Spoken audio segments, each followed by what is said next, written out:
Joining me now is political analyst Karim Boulos to talk about Mayor Plante's decision. Thank you so much for joining us, Karim. It's nice to be here.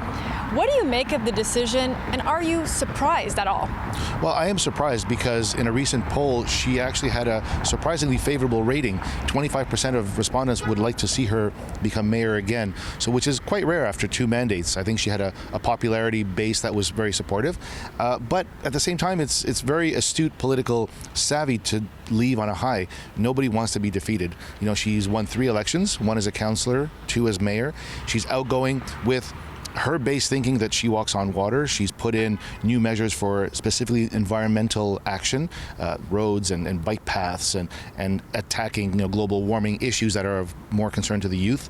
So she's definitely divisive. She's definitely not everybody's cup of tea, but for her base, I think they're really going to miss her. Are 2 mandates enough, though? Should we expect change around every 8 years? I think it's healthy because at some time there becomes a certain level of comfort and complacency on the part of certain administrations where we see similar projects with no new ideas coming about. And on the voter side, there's just fatigue that sets in. You know, she won 1 election and then she had COVID to deal with. And so people thought, well, she didn't really have a chance to do much, so let's give her a second shot. The third time is going to be tough. And the last thing she really wants, both for herself, for her ego, and also for her future earning potential, is to lose an election. And so going out on a high gives her the best chance for her next endeavor, whatever that happens to be. What do you think, then, is next for Projet Montreal? I think she's going to be very hard to replace because she took center stage so well. Arguably, Mr. Ferrandez, before he left, was the most visible member of Projet Montreal, and before that, Mr. Bergeron. Mr. Rabouin is currently in charge of the executive committee, but I don't think he has the same staying power that Mr. Ferrandez had, or Madame Plante. So I think they're going to have a wide search, and the next leader of Projet Montreal might not be in politics right now. What can we expect then for Plante's final year in her mandate?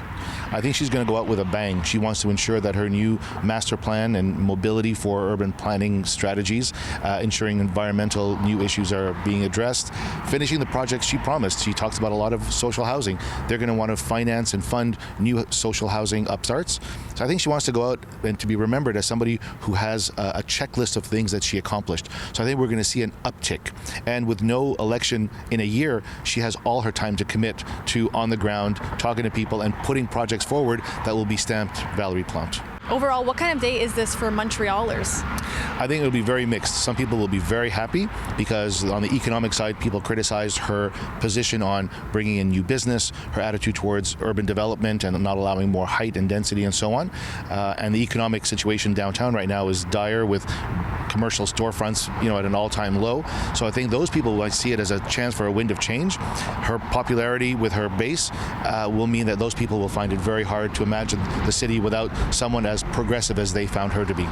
Thank you so much for joining us, Karim. My pleasure.